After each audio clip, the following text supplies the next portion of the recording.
ஹரஹர சங்கரா, ஜெய ஜெயசங்கரா. எல்லோரும் good morning, காலை வணக்கம். இன்றைக்கி சண்டே ஸ்பெஷல் என்ன பண்ணுறாங்கிறத மாமி சொல்லுவா. சொல்லுங்க. மோர் குழம்பு வைக்கிறேன். மோர் குழம்பு? ஆமாம். அதுக்கு தயிர் கொஞ்சம், ஒரு கப்பு புளிச்ச தயிர், ஒரு கப்பு நேர்த்திக்கு உரக்கூத்தினாங்க தயிர், ரெண்டையும் கலந்து நல்லா இதில் மத்தில் கடைஞ்சி 4 பச்சை மிளகா, கொஞ்சோண்டு இஞ்சி, உப்பு போட்டு அரைச்சி இதில் வச்சுட்டுருக்கேன். வெறும் ஜீரகம்லாம் போடலை, இதை ஒன்றே அரைச்சி வச்சுட்டுருக்கேன். தானுக்கு இதை வெண்டைக்காய் வச்சுட்டுருக்கேன். அதை வதக்க போகிறேன். இதில் வெண்டைக்காயை கடுகு வெடிக்கிறது, வெந்தயம் போடுறேன். இதில் கடுகு போட்டு வெந்தயம் போட்டு இந்த வெண்டைக்காயை போட்டு வதக்குவேன் நான்.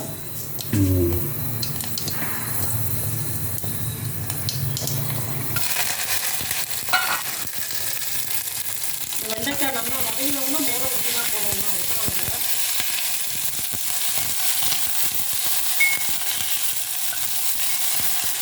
குழம்பு போக ஆமாம், வதக்கிட்டு வெண்டைக்காய்க்கு வந்து லைட்டாக வச்சு போட்டுக்கிறேன்.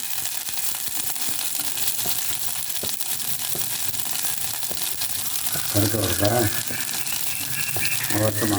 இல்லை, கொஞ்சமாக உப்பு இந்த வெண்டைக்காய்க்கு மாத்திரம். மறுபடியும் இங்கே எண்ணெய் ஊற்றி வச்சுருக்கேன். புளிப்பச்சடி பண்ணுறேன். என்ன புளிப்பச்சடி? வெண்டைக்காய் புளிப்பச்சடி. வெண்டைக்காய் புளிப்பச்சடி. ஆமாம், அதுக்கு நறுக்கி பொடி பொடியாக நறுக்கணும். அப்படி? ஆமாம், இந்த மாதிரி நறுக்கணும்.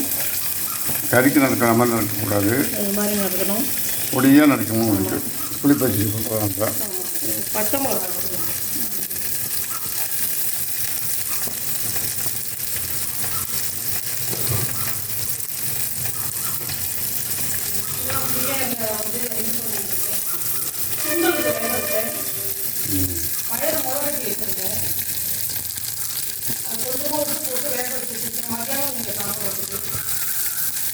பயிறு, பச்சை பயிறு அதை ஊற வச்சுருந்தா எனக்கு ராத்திரி அது முளை விட்டுருந்து நல்லா.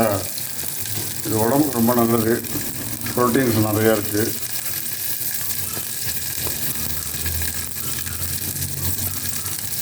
இந்த ஒரே ஒரு பச்சை மிளகாய், அது வாழைக்காயை கொஞ்சமாக இருந்தது, அதை வறுத்து வச்சுருக்கேன். வாழைக்காயை வறுத்து வச்சுருக்கேன். இந்த ஒரே ஒரு பச்சை மிளகாய் போட்டுக்கிறேன் இந்த புளிப்பச்சடிக்கு. ஒன்றே ஒன்று இதுதான் உரப்பு இருக்குது.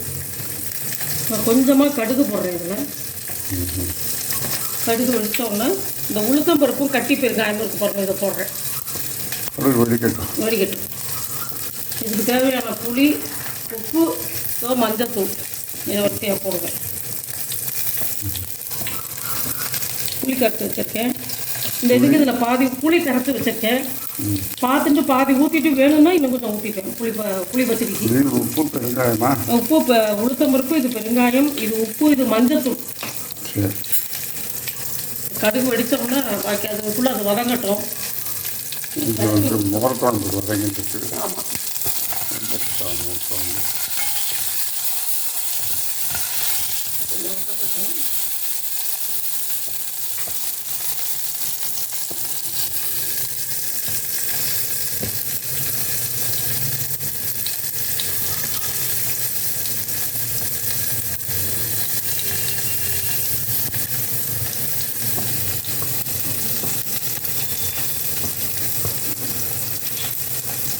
கடுகு வெடிச்சுருக்கு. இந்த உளுத்தம் பருப்பும் பெருங்காயமும் கட்டி பெருங்காயமும் இதில் போடுறேன். கொஞ்சம் உளுத்தம் பருப்பு தவந்தோடனே இது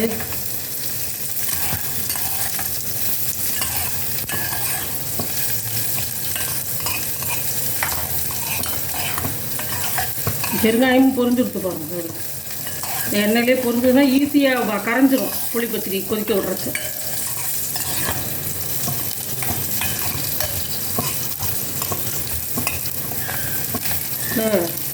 வெண்டைக்காய், இந்த பச்சை மிளகாய், கருவேப்பிலை இதை போடுறேன். இதில்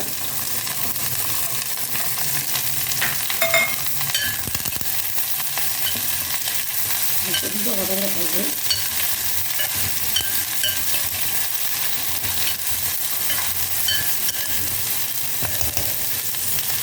மஞ்சத்தூள் உண்டு இப்போ போடுறேன். அப்புறமா உப்பு பெருங்காயம் கொஞ்சம் நேரம் வதங்கின அப்புறம் போடுறேன்.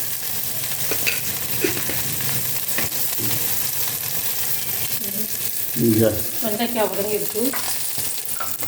இந்த மோரை ஊற்றிடுறதுல முக்கியமான டிப்ஸ் என்னென்னா, அந்த வெண்டைக்காய் மோர் குழம்பு வச்சோம்னா இப்படி கிளறி விட்டுட்டே இருக்கணும். கொஞ்சம் ஒரு 5 நிமிஷத்துக்கு ஒரு அப்படி கிளறி விட்டுட்டே இருந்தால் தண்ணி தனியாக இது தனியாக பிரியாமல் இருக்கும். நம்ம கொஞ்சம் கெட்டியமாக மோர் குழம்பு வைக்க மாட்டோம், கொஞ்சம் இதுவாக தான் வைப்போம். அதனால் லைட்டாக ஒரு கொதி வந்தவுடனே ஆஃப் பண்ணிடலாம். வெண்டைக்காய் மோர் குழம்பு, அதுக்கு புளி பச்சடி, வெண்டைக்காய் புளி பச்சடி ரொம்ப காம்பினேஷன் நல்லா இருக்கும். புளி பச்சடி இது வந்து மத்தியானம் நான் வந்து கொஞ்சம் ரெஸ்ட் எடுத்துட்டு கொஞ்சம் இருந்ததும் பச்சை பயிர் இருக்குல்லையே, அதை மிளகா விட்டு வச்சுருக்கா, வேக வச்சு அது மத்தியானம் சாப்பிட்றதுக்கு. சிப்ஸு வாழைக்காய் போட்டு சிப்ஸ் மாதிரி பண்ணியிருக்கா. ஸோ இதுதான் இன்றைக்கி இடத்துல மெனு. கொஞ்சம் நேரம் காமிக்கிறேன் எப்படி பண்ணுறாங்கிறது. எடுத்து கொஞ்சமாக புளி கரைச்சி ஊற்றுறேன். இதுக்கு வேணும்னா பாக்கி ஊற்றிக்கலாம். அப்படியே வச்சுட்டுருக்கோம். இதுக்கு உண்டான உப்பு அவ்வளோதான். இனிமேல் நல்லா கொதிக்கணும், கொதித்து வேகணும், வெண்டைக்காய் நல்லா வெந்துக்கணும். அதுக்கப்புறம் பாக்கி எடுத்துக்கிறேன். இந்த மோர் குழம்பு இதுவாக ரெடி ஆகிட்டுருக்கு. ரெடி ஆகட்டும். கலர் விடணுமா? இதோ கலருங்க. அவ்வளோதான். எனக்கு ரொம்ப சிம்பிள் சமையல் தான். நம்ம பார்த்துல இன்னைக்கு தானே. ஆமாம், அந்த வாழைக்காய் வதக்கியிருக்கேன். வாழைக்காய் ஆமாம். இது கொதி வந்தோம்னா இதை எடுக்கணும். அவ்வளோதான்.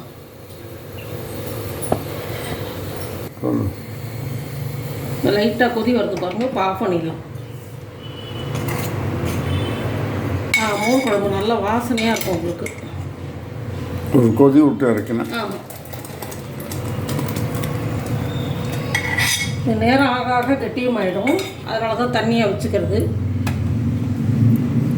மோர் குழம்பு ரெடி ஆகிடுது. ஸோ புளிப்பச்சடி இன்னும் கொதிக்கலை. புளிப்பச்சடி கொதிக்கணும். கொதிச்சதுக்கப்புறம் கொஞ்சம் நேரம் வச்சுக்கிறது. புளிப்பச்சடி, வெண்டைக்காய் புளிப்பச்சடி ரெடி ஆகிடுது. வெண்டைக்காய் மோர் குழம்புக்கு வெண்டைக்காய் புளிப்பச்சடி காம்பினேஷன் போனோம்னா இருக்கும். ஆமாம். புளிப்பச்சடி வந்து செய்கிறதெல்லாம் நீங்கள் பார்த்துருப்பேன். அதனால் எல்லாம் செஞ்சு பாருங்க. செஞ்சு பார்த்தீங்கன்னா இந்த வெண்டைக்காய் நல்லா பொடி பொடியாக நறுக்கிட்டு கடுகு உளுத்தம் பருப்பு தாளித்து இதில் போட்டு ஒரே ஒரு பச்சை மிளகாய் போட்டு வதக்கி நம்மளுக்கு காரத்துக்கு தகுந்த மாதிரி. அப்படி சப்போஸ் பச்சை மிளகாய் உங்களுக்கு விருப்பம் இல்லைன்னா கொஞ்சமாக காரம் தனி மிளகாய் தூள் போட்டுக்கலாம். மஞ்சத்தூள் போட்டு இதை நல்லா வதக்கினேன். வதக்கிட்டு கொஞ்சமாக புளி கரைச்சி ஊற்றி உப்பு போட்டு இது பண்ணியிருக்கேன். தாளிக்கிறச்சே பெருங்காய கட்டி போட்டுவிட்டேன். ஸோ இப்போ ரெடி ஆகிடுது. இந்த இப்படி தான் இருக்கும். இது ரெடி ஆகிடுது. ஸோ அதான் இன்றைக்கி பார்த்தேன்னா சமையல் பார்த்தேன்னாக்கா வெண்டைக்காய் மோர் குழம்பு, வெண்டைக்காய் புளிப்பச்சடி, அந்த வாழைக்காய் போட்டு ஃப்ரை பண்ணுறேன். ஸோ இதுதான் இன்றைக்கி எங்கள் இடத்துல காலையில் சண்டே ஸ்பெஷல். ஸோ எல்லாம் செஞ்சு பாருங்கள். செஞ்சு பார்த்து லைக் பண்ணுங்கள், ஷேர் பண்ணுங்கள், சப்ஸ்கிரைப் பண்ணுங்கள் விடாமல். மாமி சொல்கிறேன், சப்ஸ்கிரைப் பண்ண சொல்கிறேன். சப்ஸ்கிரைப் பண்ணுங்க. உங்கள் ஃப்ரெண்ட்ஸ் அண்ட் ரிலேட்டிவ்ஸ்க்கெல்லாம் நீங்கள் சஜஸ்ட் பண்ணுங்க. இதை ஷேர் பண்ணுங்க video. Okay, thank you very much. பாய்.